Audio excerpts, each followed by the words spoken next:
Eh sì, una vecchia gloria, 105 Nikon AIS f1.8.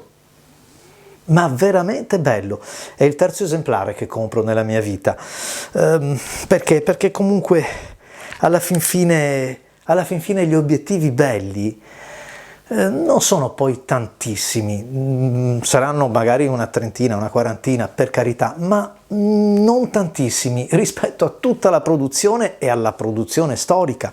Secondo me il 105 1.8 al pari del 180 AIS 2.8 della Nikon è uno di quegli obiettivi che io riesco ad impiegare non solo nel ritratto, ma anche in altre scene, nel paesaggio, nel sottobosco, in tante altre circostanze che me lo fanno rendere un obiettivo abbastanza polivalente, poliedrico rispetto poi alla sua natura di medio tele, quindi obiettivo da ritratto o da riproduzione se vogliamo.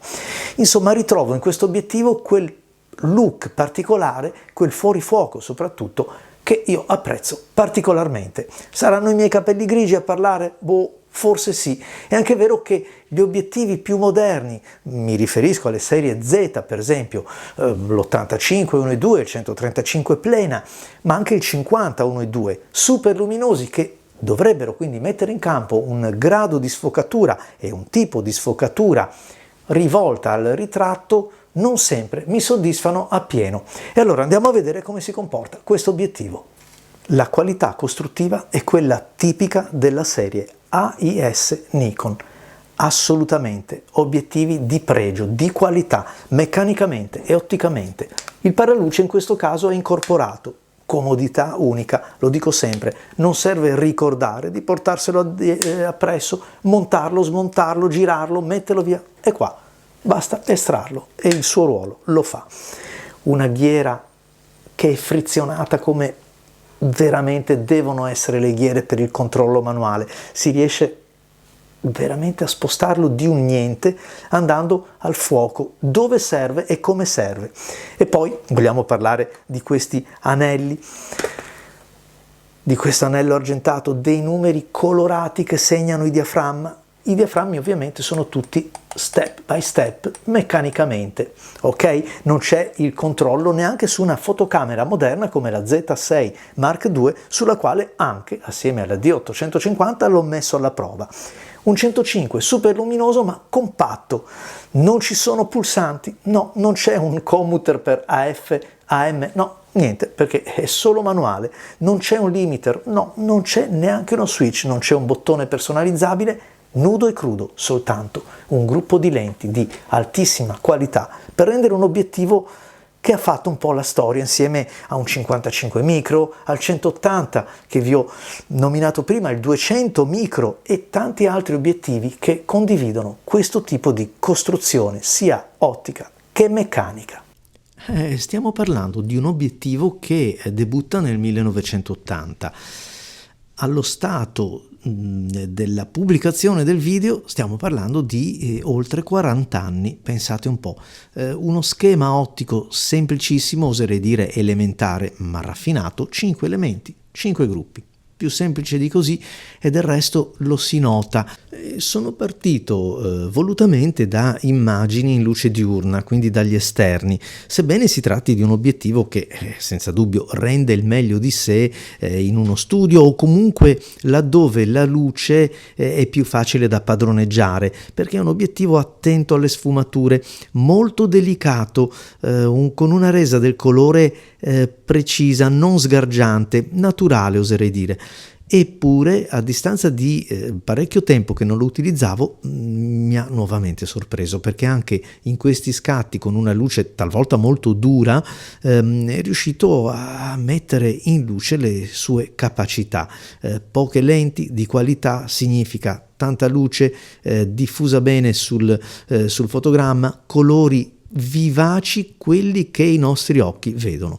Poi è chiaro che nel ritratto c'è anche la capacità che un obiettivo di grande apertura relativa riesce a mettere in campo, quindi una sfocatura, una levigatura della pelle, per esempio quando parliamo di ritratto di persona, ma anche, oserei dire, un trattamento della luce particolare degno di quegli obiettivi super luminosi di razza.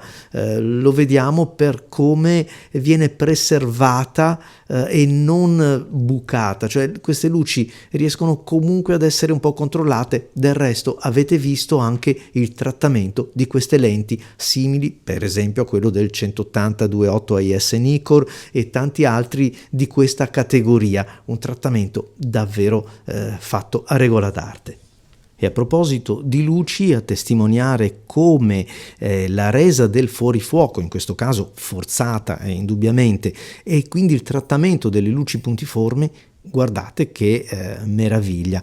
Ci sono 9 lamelle in questo gruppo diaframmi e fanno il loro egregio lavoro, perché il fuorifuoco alle spalle è decisamente gradevole, piacevole, un bell'obiettivo.